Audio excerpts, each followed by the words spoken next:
કેન્દ્રીય ચૂંટણી પંચની આજે સમીક્ષા બેઠક યોજાશે, જેમાં ચૂંટણી પંચ અને સ્વાસ્થ્ય મંત્રાલયની બેઠકમાં 5 રાજ્યોની વિધાનસભાની ચૂંટણી મુદ્દે ચર્ચા થશે।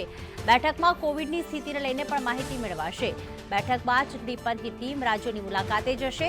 28 ડિસેમ્બરથી 3 દિવસ યુપીના પ્રવાસે જશે ચૂંટણી પંચ અને 30 ડિસેમ્બરે ચૂંટણી પંચ પ્રેસ કોન્ફરન્સ પણ કરવા જઈ રહ્યું છે।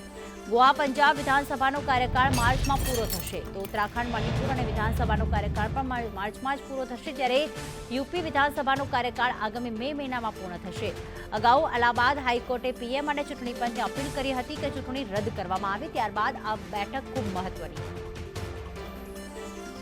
दिल्ली से अजय यादव जोड़ाई गया है। अजय, इससे पहले इलाहाबाद हाईकोर्ट ने जो अपील की थी पीएम और चुनाव पंच को, इलेक्शन कमीशन को, उसके बाद ये बैठक कितनी महत्व की है? 11 बजे बैठक का आयोजन, उसके बाद क्या ऐलान हो सकता है?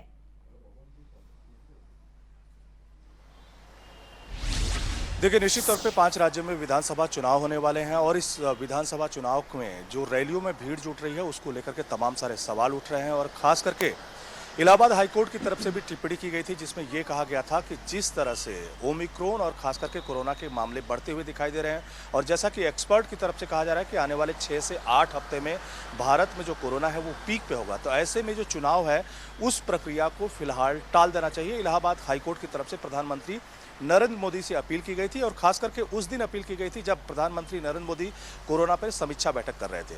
उधर इलेक्शन कमीशन भी 5 राज्यों के विधानसभा चुनाव को लेकर के तैयारियां कर रहा है।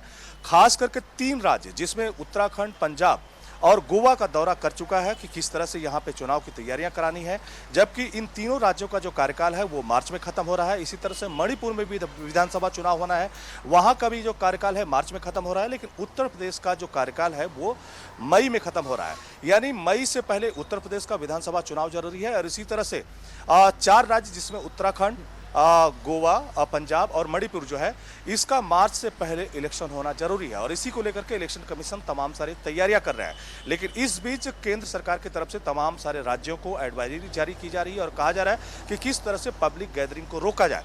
लेकिन 5 राज्यों में चूंकि विधानसभा चुनाव है और सभी पार्टियां जिस तरह से रैली, रोड शो कर रही हैं उसमें भारी संख्या में भीड़ जुट रही है और ऐसे में कोरोना का खतरा लगातार बढ़ रहा है। और इसी को देखते हुए इलेक्शन कमीशन की तरफ से आज 11 बजे के करीब जो केंद्रीय स्वास्थ्य सचिव हैं और उनकी टीम के साथ एक बैठक करने जा रहा है और इस बैठक में न सिर्फ कोरोना और खास करके जो नया ओमिक्रॉन, नया वेरिएंट जो कोरोना का आया है उसको लेकर के केंद्रीय स्वास्थ्य सचिव से सवाल किया जाएगा कि अभी फिलहाल की क्या स्थिति है और खुद जो स्वास्थ्य मंत्रालय है उसका क्या आकलन है। और खास करके जो 5 राज्यों के विधानसभा चुनाव होंगे और जैसा कि कहा जा रहा है कि 6 से 8 हफ्ते में जो कोरोना अपने पीक पे होगा, तो उस वक्त चुनाव आयोग का क्या, और उस वक्त जो स्वास्थ्य मंत्रालय है उसका क्या आकलन है। और यही आकलन सुनने के बाद जो चुनाव आयोग है अपनी जो तैयारियां हैं उसके बारे में कुछ डिटेल जो अनाउंसमेंट है वो कर सकता है।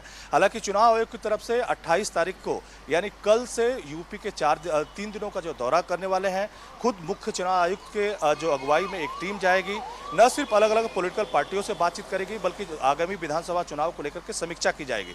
लेकिन वो सारी समीक्षा आज जो स्वास्थ्य मंत्रालय की बैठक है उसके साथ आकलन के बाद ही की जाएगी और फिर 30 तारीख को प्रेस कॉन्फ्रेंस की जाएगी। लेकिन ऐसा माना जा रहा है कि आज स्वास्थ्य मंत्रालय के साथ बैठक के बाद हो सकता है कि इलेक्शन कमीशन की तरफ से कुछ बड़ा अनाउंसमेंट भी हो। जी प्रीति। बिल्कुल, धन्यवाद अजय। ज्यादा अपडेट के लिए आपके संपर्क में रहेंगे।